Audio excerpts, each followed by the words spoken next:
Se coloca nesse lugar aqui, ó. Você é jovem, inconsequente, faz uma cagada das feias, e aí você perde a oportunidade de realizar um sonho e ter uma vida melhor. Depois, já na fase adulta, muito tempo depois, você é pego fazendo a mesma cagada. E aí, para não perder mais uma vez os seus sonhos, você acaba fazendo uma cagada ainda maior.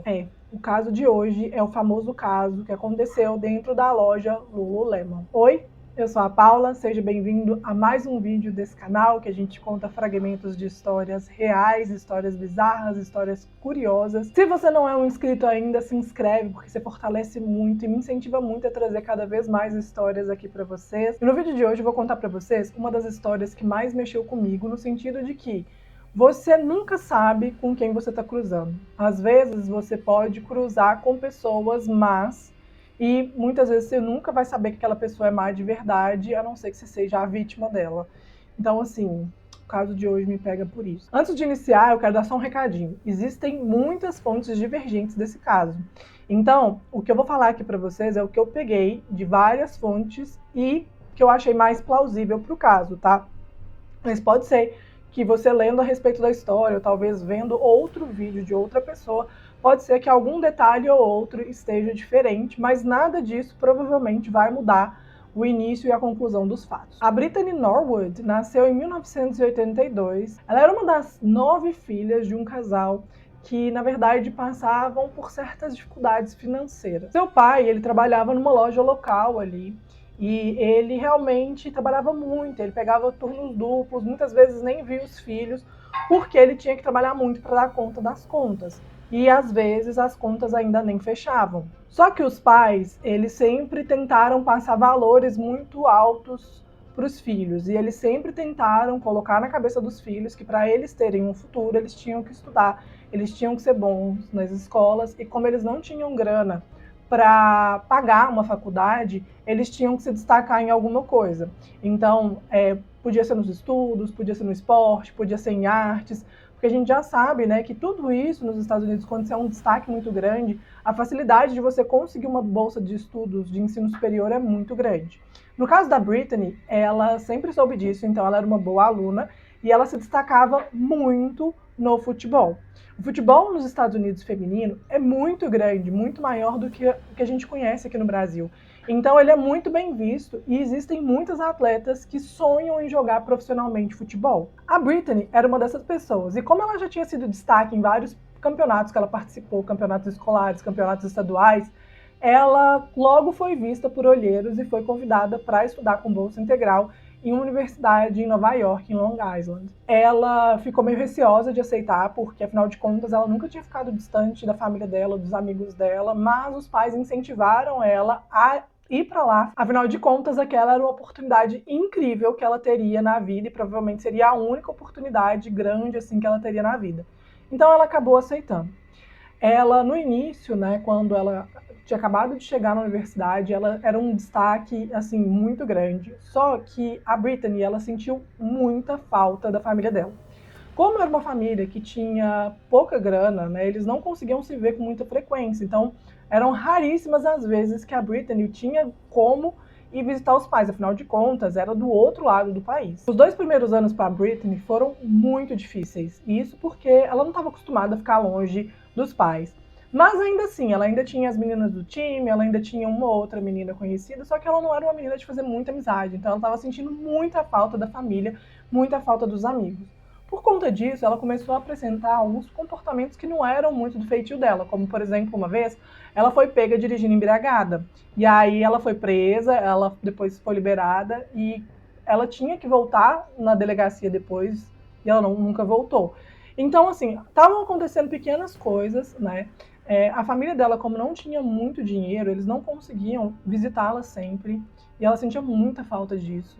Principalmente em algumas ocasiões, assim, que todo mundo estava com as famílias e ela não ficava com a família. Então isso fazia com que ela sentisse ainda mais falta da família dela e apresentasse ainda mais problemas de comportamento, assim, alguns desvios comportamentais mesmo. Tanto é que em 2003, logo depois de um treino, ela roubou de uma das colegas de time. Só que ela roubou de um jeito que todo mundo percebeu que era ela, todo mundo já sabia quem tinha sido, e Por fim, ela acabou devolvendo, ela ficou com muita vergonha, pediu muita, assim, desculpa, falou que estava arrependida, até mesmo porque ela sabia das consequências, já que uma das regras, né, é que se o aluno fosse pego roubando ou fazendo qualquer coisa ilícita, ele imediatamente seria desligado do programa de bolsa da universidade. E foi isso que aconteceu com ela. Na ocasião, ela sentiu que ela estava, assim, jogando o sonho dela para cima. Ela sentiu que aqueles 3 primeiros anos difíceis dela foram em vão, afinal de contas faltava só mais 2 anos para ela graduar. Então ela ficou muito triste e teve que acabar voltando para a casa dos pais, afinal de contas ela não tinha condições de continuar morando em Nova York e principalmente continuar estudando sem bolsa. Ela voltou para a casa dos pais e aí ela começou a ter pequenos empregos assim. Ninguém sabia, mas ela nunca dava certo nos empregos e era sempre mandada embora. Então os empregos que ela ia, né, eram empregos temporários, basicamente, mas ela nunca fixava em nada. Ela ficava na loja de roupa 2 meses e já saía. Eu entrei para uma loja de sapato, ficava lá mais 1 mês e já saía. Ninguém entendia o porquê disso, mas para as pessoas que estavam ao redor dela, eles simplesmente achavam que ela estava com dificuldade de adaptação, que ela não tinha se encontrado ainda, que quando ela se encontrasse, ia ser tudo muito mais fácil.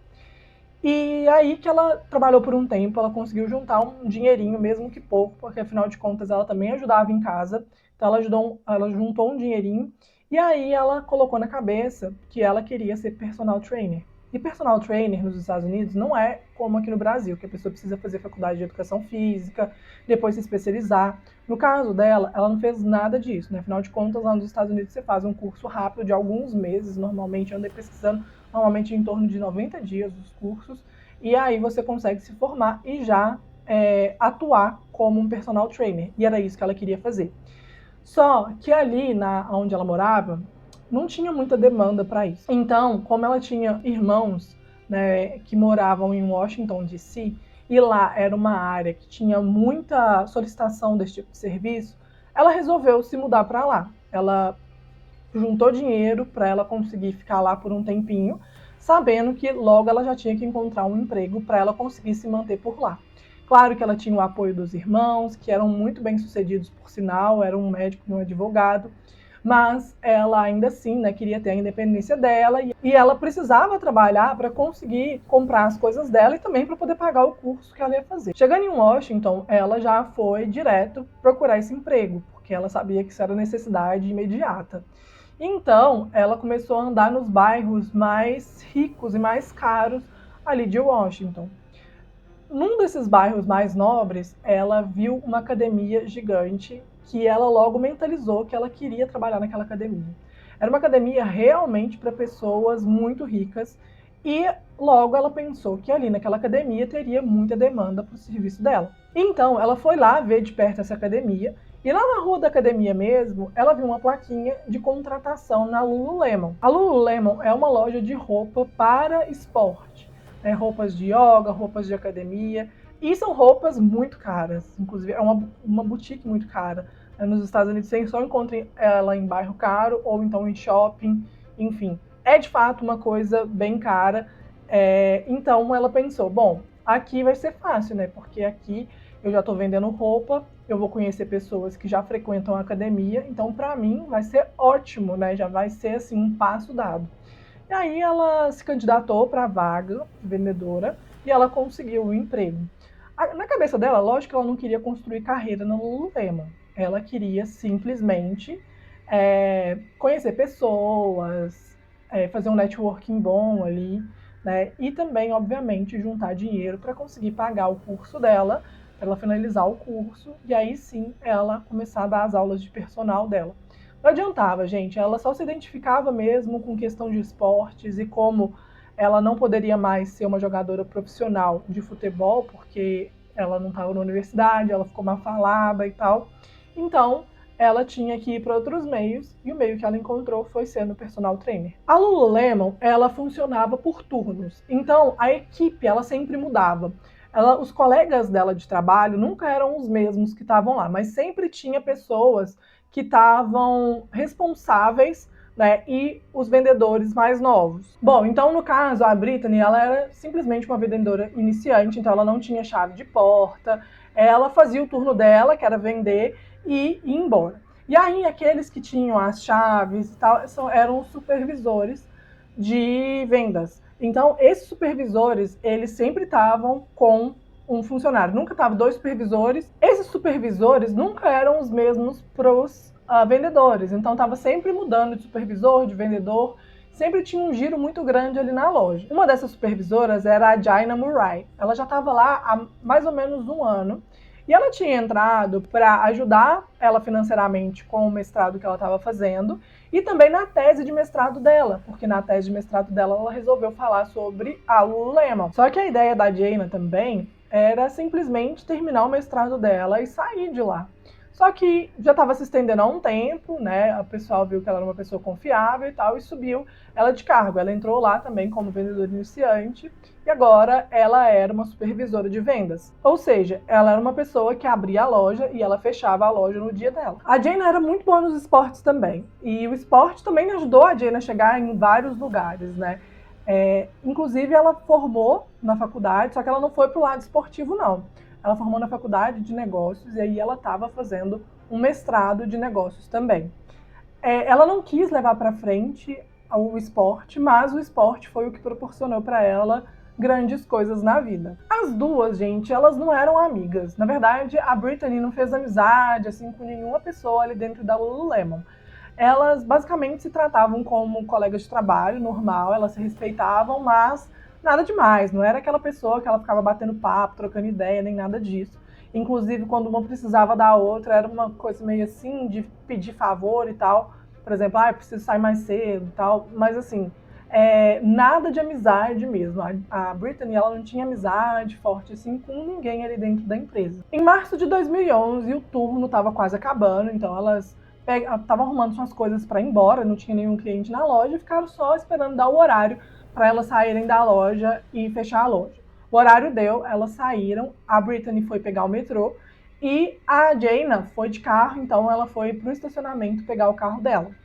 Só que o que acontece é que quando a Brittany chegou e ela foi pegar ali a carteira dela para pegar os tickets do metrô, ela percebeu que ela tinha esquecido a carteira dela lá dentro da Lululemon. E aí que ela falou, bom, eu não tenho carteira, não tenho meu cartão, meu ticket, não tem nada, eu vou ter que ver se eu consigo entrar de novo lá na loja. A Brittany ficou até meio sem graça de pedir pra Jaina pra voltar pra loja, pra abrir a loja pra ela pegar essa carteira, mas era o único jeito. Então, ela fez isso. Ela ligou pra Jaina, pediu pra ela voltar pra loja, e a Jaina, ela falou que tudo bem, nem achou ruim nem nada, mesmo porque ela queria ter levado o notebook dela pra continuar a escrever na tese dela, só que ela tinha esquecido também o notebook na loja. Então, ela falou, tá bom. A Jaina, né, ela voltou com o carro dela e ela parou logo ali na frente da loja. Naquele lugar ali não podia estacionar. Então, só que como era uma coisa muito rápida, ela deixou lá e pensou, eu vou entrar lá rapidinho, já pego, volto, não tem necessidade de eu deixar o carro no estacionamento. Quando a Brittany chegou, ela viu que o carro da Jaina já estava lá estacionado na frente da loja, então ela já foi entrando na loja. Bom, a Jaina estava esperando ela bem ali na porta, e aí a Brittany foi na frente, pegou a carteira dela, estava lá no quarto, no estoque, né, que ela já sabia que estava lá. E a Jaina também tinha deixado o notebook dela no mesmo lugar, então ela entrou no estoque. Na hora de sair, ela meio que tromba assim na Brittany, e a Brittany tá parada. Por quê? Quando ela olha para a porta, tem 2 homens totalmente vestidos de preto e com máscara de esqui, falando que estavam assaltando a loja. Esses homens, gente, atacaram elas violentamente, colocaram cada uma em um cômodo, uma ficou no estoque, a outra ficou no banheiro, todas as duas machucadas e ensanguentadas. Eles roubaram todo o dinheiro do caixa da loja, roubaram alguns itens da loja, fizeram uma bagunça na loja e foram embora. No dia seguinte, a supervisora de vendas, chamada Rachel, ela chega na loja e ela percebe que a loja está destrancada, então ela acha aquilo lá muito estranho. Mas ela falou, eles devem ter só esquecido de trancar e tal. Não tem tanto problema, porque aquela região ali é considerada uma região extremamente segura. Então, na hora que ela abriu, ela viu que tinha uma pequena bagunça ali na loja. E ela percebeu, quando ela continuou andando, né, mais a fundo na loja para guardar as coisas dela, ela percebeu que a bagunça ia só se intensificando e ela começou a ver sangue espalhado no chão. Quando ela olha para o caixa, ela percebe que o caixa foi arrombado e as pessoas levaram todo o dinheiro dali. E como ela viu sangue, ela ficou com medo e imediatamente ela volta correndo e sai da loja. Quando ela sai da loja, ela se depara com um cliente da Apple. A Apple, no dia, né, ela estava lançando o iPad 2. E a loja da Apple era parede com a Lululemon. O lançamento da Apple, gente, vira um furdunço a loja. Então tinha muita gente lá dentro da loja da Apple, tinha uma fila enorme. E aí um dos clientes da Apple, que estava ali na fila, notou que a Rachel, ela voltou até pálida, assim, com o olho esbugalhado. E aí ele perguntou, tá tudo bem? Aconteceu alguma coisa? Ela falou assim, eu acho que aconteceu alguma coisa lá dentro, tem sangue, e a gente foi assaltado e tal. E aí eles ligaram para a polícia. A Rachel, ela ficou com muito medo de entrar ali dentro. E aí esse cliente falou, não, a gente tem que ir lá ver se tem alguém que tá precisando de ajuda, porque às vezes tem alguém que tá precisando de ajuda. Então ele entrou ali na loja, ele realmente viu que a loja tava uma bagunça, um monte de coisa espalhada, roupa, arara, tava dando na cara que tinha tido uma luta corporal ali. E aí mais pra frente ele vê muito sangue. Então ele começa a seguir da onde estava vindo aquele sangue. E aí ele vai até o fundo da loja. Na hora que ele vira num pequeno corredor, ele vê uma bifurcação. Em um dos lados tinha algumas gotas de sangue, e em outro lado tinha muito sangue espalhado. Esse outro lado era o lado do estoque. Então ele tenta abrir a porta do estoque, com muita dificuldade ele consegue. E aí, quando ele chega no estoque, ele vê a pior cena que ele podia ter visto na vida. Ele percebe que tem o líquido vermelho espalhado para todos os lugares, espirrado no teto, na parede, no chão, uma coisa horrorosa. E aí ele olha uma mulher que estava completamente ferida, inclusive desfigurada. Essa mulher era a Jaina. Ele percebe na hora que a mulher já estava sem vida, mas ele começa a escutar alguns gemidos. Então ele lembra que tinha uma segunda porta e que tinha alguns pingos de sangue ali na porta. E aí ele vai para essa porta. Aí ele encontra uma segunda mulher que estava amarrada, os pés e as mãos assim, com aqueles enforca-gato, sabe? Que é aquele negocinho que você faz assim e fica amarrado. Então ela estava amarrada com isso na mão e no pé. E ela também estava amarrada numa estrutura que tinha lá no banheiro. Então ele chegou lá e viu que ela estava muito ensanguentada também. O rosto dela estava entupido de sangue, mas ele percebeu que ela estava viva porque ela estava gemendo. Então eles tiveram que chamar a ambulância também. Quando eles chegaram, eles de fato constataram que a Jaina já não tinha mais vida. A polícia que já estava lá estava tentando entender toda a dinâmica daquilo ali. Por quê? A Jaina, ela estava brutalmente atacada. Ela tinha muito ferimento. E ali na cena mesmo, eles já conseguiram ver que tinha muito ferimento. Mais pra frente, depois, quando fizeram a autópsia dela, eles perceberam que tinha 331 ferimentos na mulher. Então, era muita coisa. Eles puderam perceber também que os ferimentos foram causados com os objetos que estavam ali perto, que eram objetos da própria loja. Esses objetos eram numa caixa de ferramenta, né, que a loja tinha ali por alguma ocasião. E aí o criminoso pegou esses objetos e estava batendo nessa mulher. Então eles bateram muito nela, eles desfiguraram muito ela. E na autópsia também eles descobriram que a maioria dos golpes que ela levou, ela estava viva. Que o último golpe que ela tomou foi uma facada na nuca, e que foi esse o golpe fatal. Bom, os policiais estavam ali tentando estudar o que tinha acontecido e tudo mais. E quando os paramédicos chegaram e perceberam que a Brittany precisava, né, ali de ajuda, eles tentaram conversar um pouco com ela. Ela saiu conversando com os policiais. E aí os policiais perguntaram para ela o que tinha acontecido, que ela era a única testemunha e só ela que podia falar. E aí o que ela relatou foi que elas voltaram para pegar as coisas delas. De repente, dois caras vestidos de preto e com óculos de esqui atacaram elas. Eles separaram as duas, pegaram a Brittany pelos cabelos, jogaram ela ali pro banheiro, pegaram a Jaina, colocaram ela lá no estoque. Só que, segundo ela, a Jaina, ela gritou muito, ela resistiu muito, ela conseguia escutar ali a Jaina pedindo socorro e resistindo a tudo. Ela também fala que elas foram agredidas sexualmente.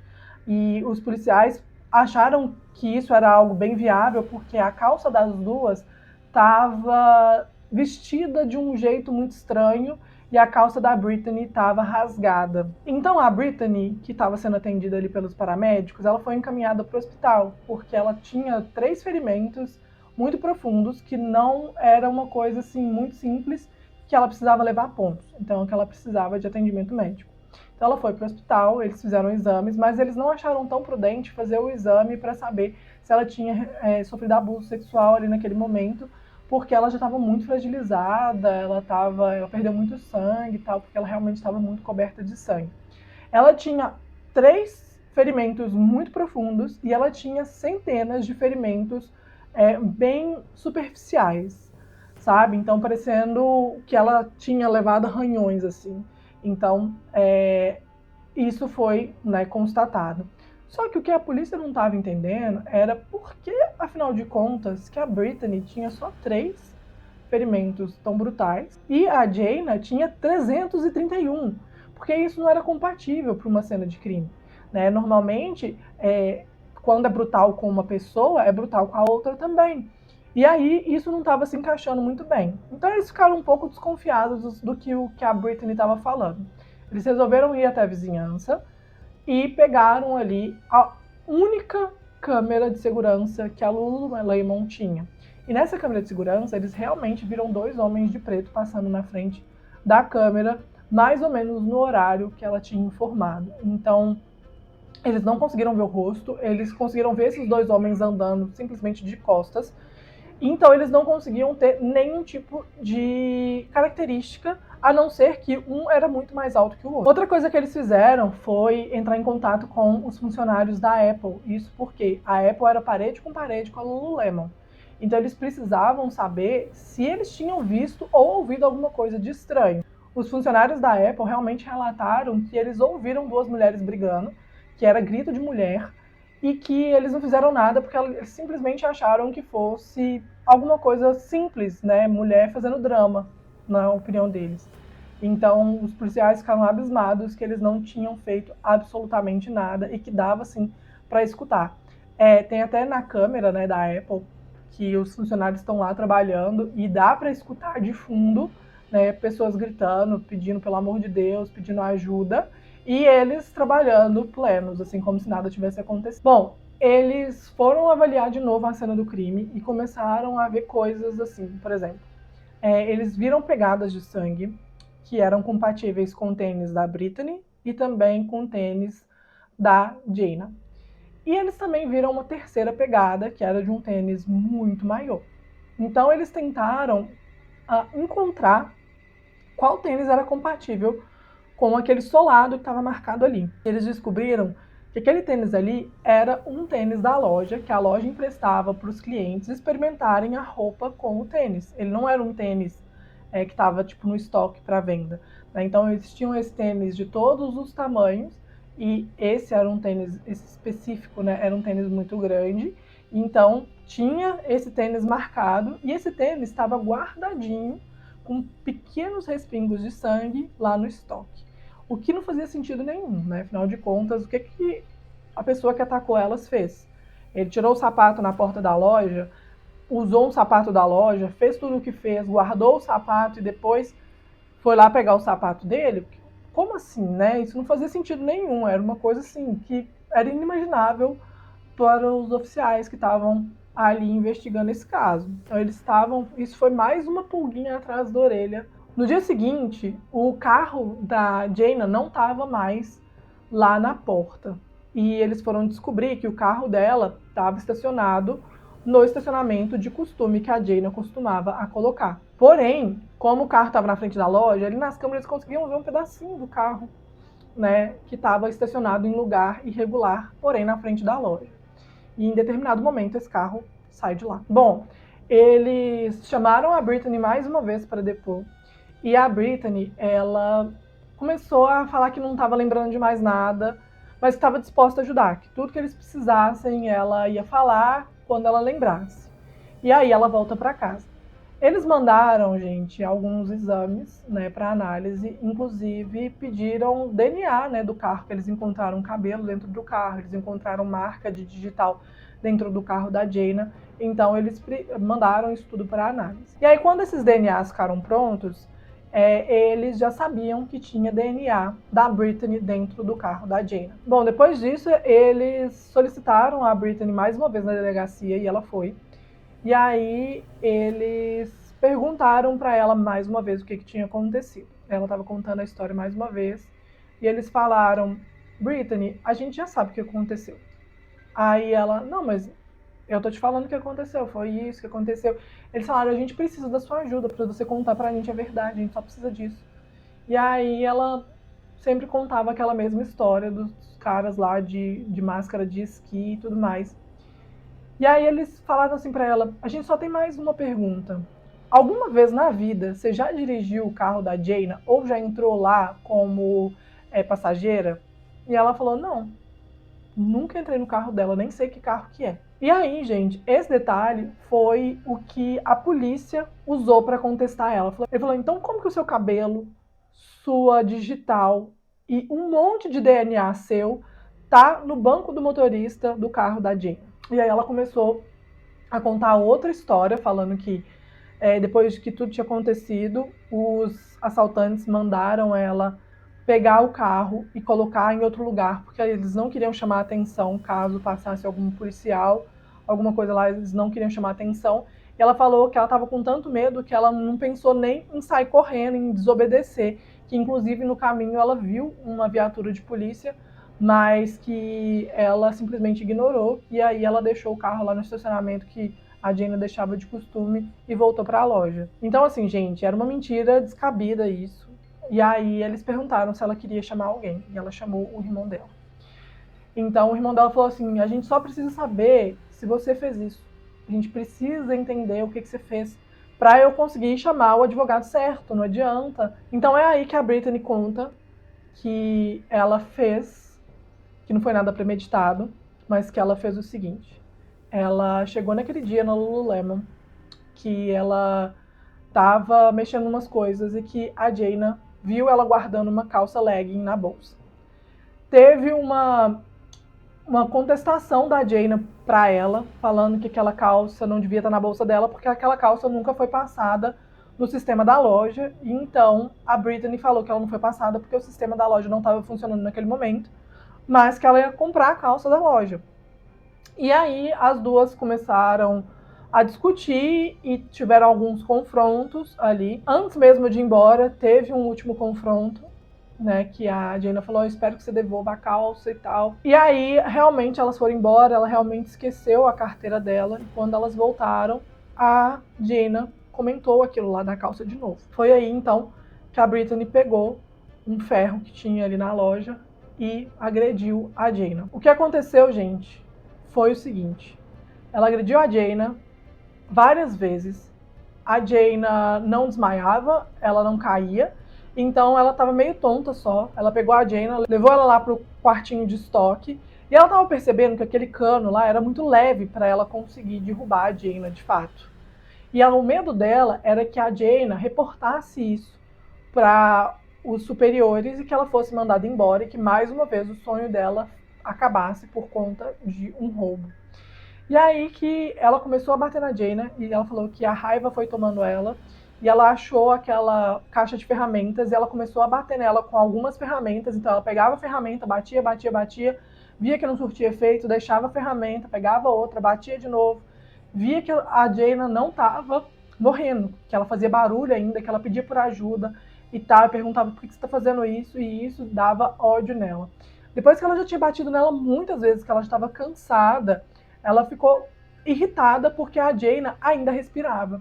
Então foi aí que ela foi, ali na pequena cozinha que tinha na frente do estoque, pegou faca e esfaqueou o pescoço dela. Foi só aí que ela percebeu que a Jaina tinha parado de respirar. Depois disso, ela pegou um tênis da loja, sujou no sangue e fez várias pegadas para simular que realmente foi um homem que entrou ali. Depois ela foi no tanque, lavou o tênis e colocou o tênis de volta lá nos tênis do estoque. Depois ela mesma se machucou para dizer que aquilo ali foi um assalto. E ela tinha certeza que isso ia dar certo, porque ela realmente tentou se machucar muito, ela se arranhou muito. Ela bateu na cabeça dela, ela arranhou o braço dela com um estilete, né? Mas esses arranhões auto-infligidos foram arranhões muito superficiais, o que é comum, digamos assim, de uma pessoa que está se machucando, né? Então ela fez isso várias vezes no corpo dela, e alguns, inclusive, foram tão superficiais que eles já estavam em processo de cicatrização quando ela foi atendida ali no hospital. Esses que foram maiores, que nem é o caso da cabeça, né, que ficou muito famoso, porque as fotos dela todas estão ali com a cabeça com ponto, ela bateu, né, alguma coisa ali na cabeça dela e realmente abriu bastante. Ela pegou o enforca-gato, ela mesma se prendeu ali, né? Inclusive tinha marca de dente dela, porque o da mão ela teve que puxar assim com o dente. Então ela simplesmente encostou e ficou esperando alguém chegar na loja e prestar o socorro e ver tudo aquilo que tinha acontecido. Os dois homens que eles viram na câmera realmente passaram lá, mas aquilo ali foi uma coincidência gigante, porque eles eram garçons de um restaurante que tinha ali perto e eles simplesmente estavam indo embora rumo ao metrô. Então eles passaram ali com a roupinha de trabalho deles, conversando e tal, e eles foram pegos por isso. Então foi uma coincidência gigante ela ter falado que eram dois homens e os dois estavam vestidos de preto e realmente naquele horário passar dois homens vestidos de preto ali na frente da loja. Depois, gente, quando tudo veio à tona, eles descobriram que ela já estava sendo observada mais de perto pelos supervisores, porque ela já tinha roubado a loja. Eles já tinham visto alguns itens sendo subtraídos durante os turnos dela, eles estavam achando isso muito estranho, só que eles precisavam dar um flagrante nela para eles conseguirem reportar de fato para que ela fosse mandada embora dali. E isso não tinha acontecido. Então ela fez uma vez, duas vezes, viu que estava dando certo, ninguém falava nada, ela continuou ali subtraindo itens da loja e foi aí que deu esse ruim, que a Jaina, que estava cobrindo um colega dela, o turno de um colega dela, viu isso acontecendo e acabou sendo morta. A Brittany foi a julgamento, ela foi condenada à prisão perpétua e depois de um tempo, em 2015, ela entrou com recurso para fazer um julgamento novo para diminuir a pena dela, mas esse recurso foi negado, então ela permanece presa. E é isso, gente, esse caso faz a gente refletir tanto com relação às pessoas que cruzam a nossa vida, né? Eu, pelo menos, fico pensando nisso por bastante tempo. Então é isso, gente, me conta aí o que vocês acharam dessa história, deixe um comentário aqui embaixo, que isso é muito importante aí para alavancar esse vídeo aqui. Beijo, tchau, tchau.